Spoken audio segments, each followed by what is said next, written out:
So we're going to do a poem. This is not by Hafiz or Rumi. This is by Henry Wadsworth Longfellow. Now, you don't hear Longfellow's name spoken that very often today. He's not maybe all that much in vogue. Yeats and Blake and, you know, there are a lot of others, but I felt a connection to this. It's the Song of Hiawatha, and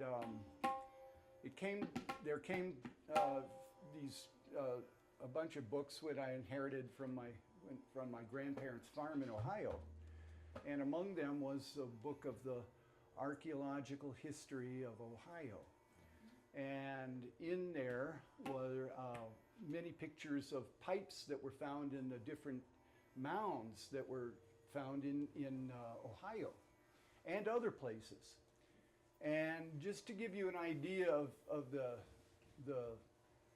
the long-standing tradition of the peace pipe, they found at a mound in Iowa, it's called the Mastodon Mound, they found a pipe, a peace pipe, that was carved in the likeness of a mastodon. What?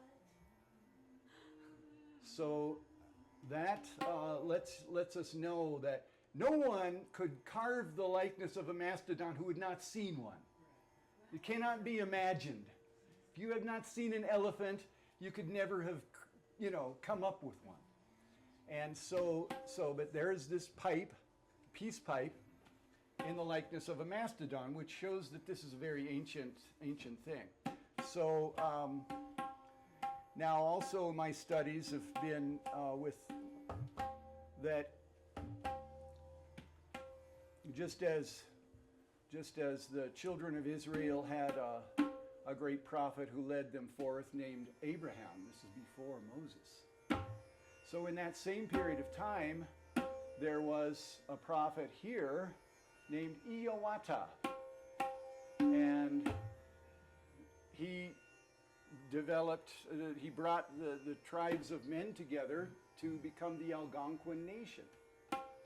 And so this first part of the poem has to do with the peace pipe. So she's going to be in Rag Kirwani for us. Again, it's this because it was written like the drums of the Native American, the pulse of the Native American drum, which fits exactly with Queental. So she will be playing the lyra for us, and then you'll hear the legend of the peace pipe.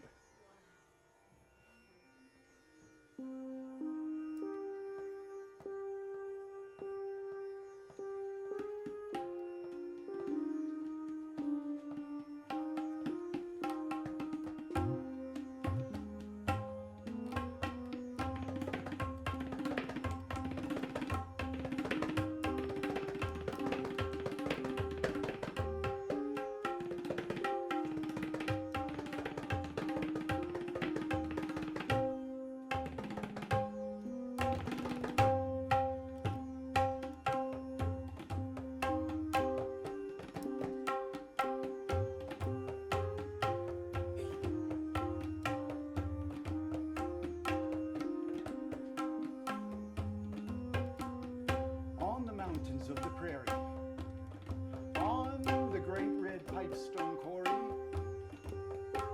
Gitche Manito the mighty,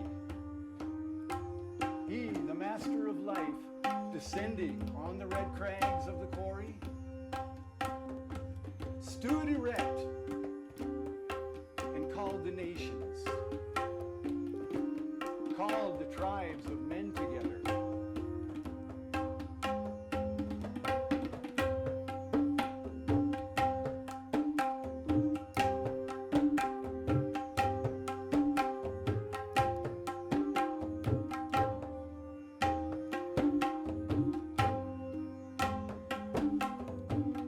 From his footprints flowed a river into the light of morning, and o'er the precipice, plunging downward, gleamed like Ishkuda the comet. And the spirit, stooping earthward, with his finger on the meadow,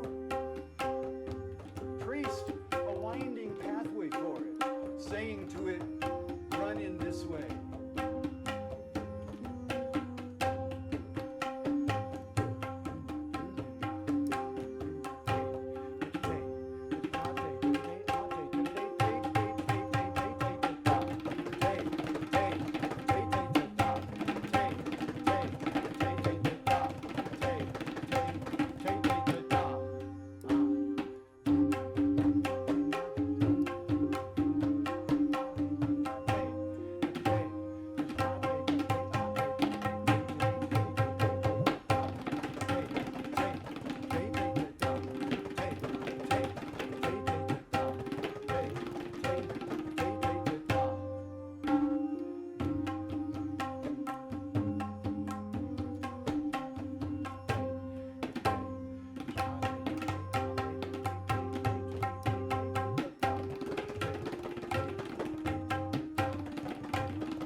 Stone of the quarry, with his hand he broke a fragment,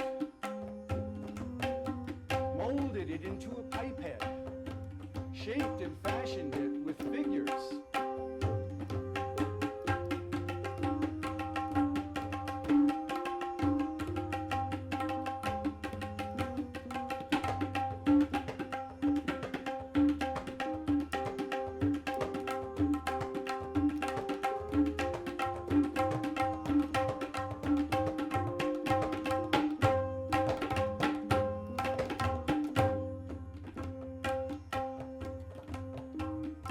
Margins of the river, took a long reed for a pipe stem with its dark green leaves upon it, filled the pipe with bark of willow, with the bark of the red willow, breathed upon the neighboring forest, made its great boughs chafe together, till in flame they burst and kindled, and erect upon the mountain, Gitche Manito the mighty, smoked the calumet, the peace pipe, as a signal to the nations.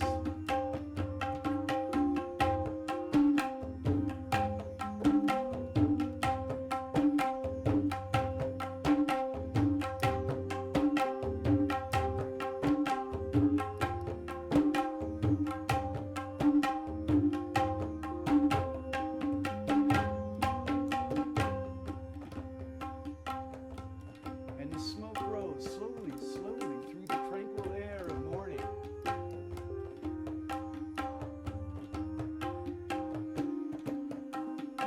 First, a single line of darkness.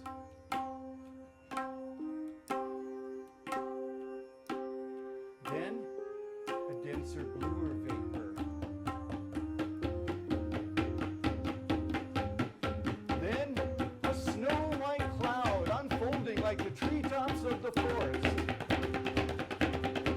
Ever rising, rising, rising.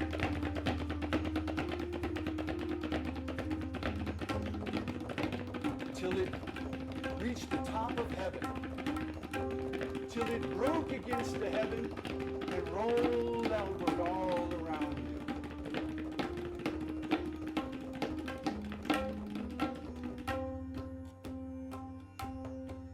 From the Vale of Talasenta, from the Valley of Wyoming, from the groves of Tuscaloosa, from the far-off Rocky Mountains, from the northern lakes and rivers, all the tribes beheld the signal, saw the distant smoke ascending. The Pukwana of the peace pipe.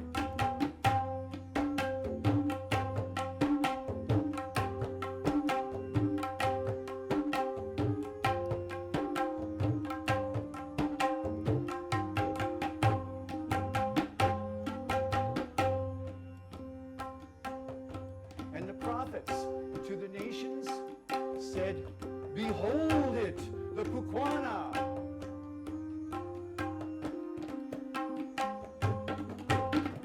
By this signal, from afar off, bending like a wand of willow, waving like a hand that beckons, Yichi-Manito the mighty, Yichi-Manito the mighty, Yichi-Manito the mighty, calls the tribes of men together, calls the warriors to his council.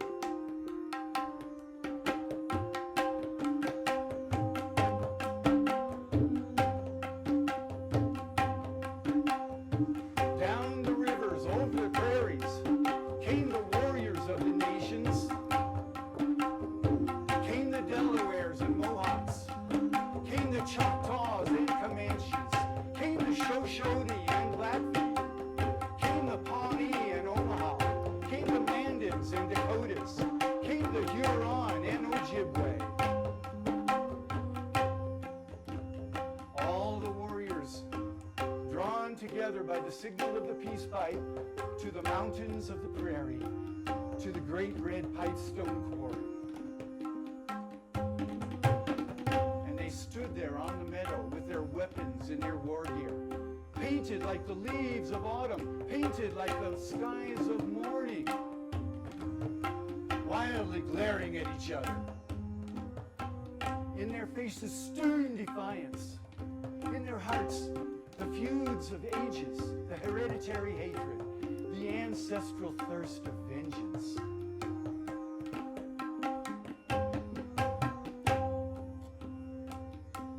Yichi-Manito, the mighty, the creator of the nations, looked upon them with compassion, with paternal love and pity.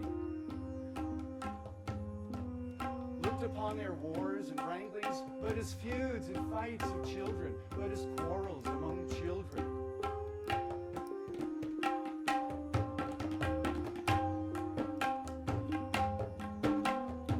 Over them he stretched his right hand to subdue their stubborn natures, to allay their thirst and fever by the shadow of his right hand.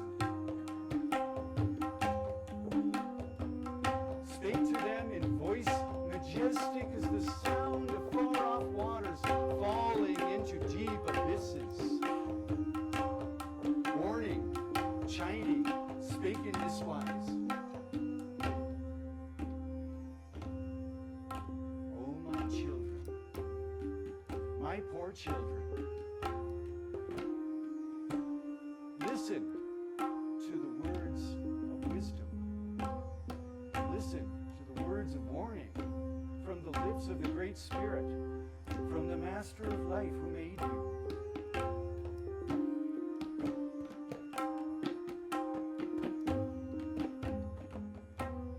I have given you lands to hunt in.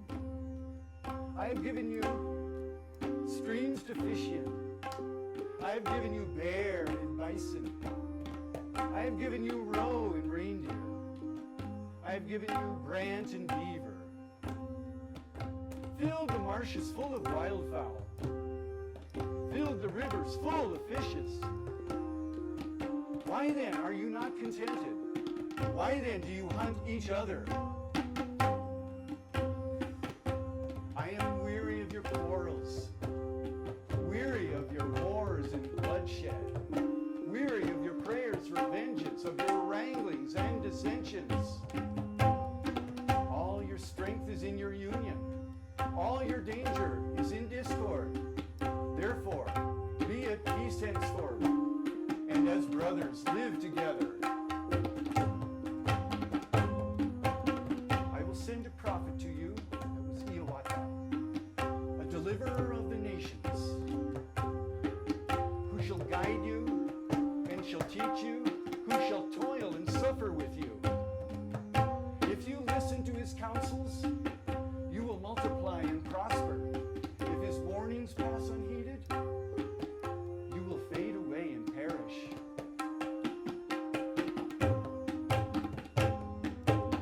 Bathe now in the stream before you. Wash the war paint from your faces. Wash the blood stains from your fingers. Bury your weapons and your war gear.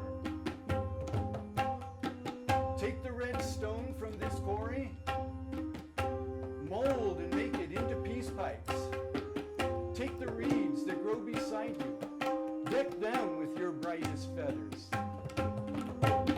Smoke the calumet together, and as brothers live henceforth.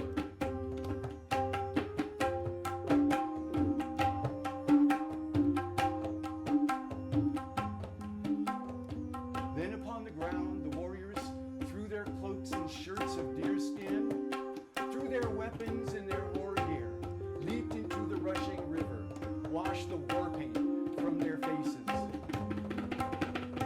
Clear above them flowed the water, clear and limpid from the footprints of the Master of Life, descending.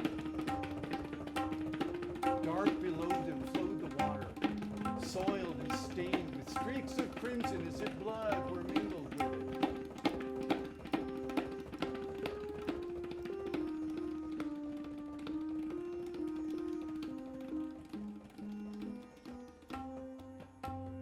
From the river came the warriors, clean and washed from all their war paint.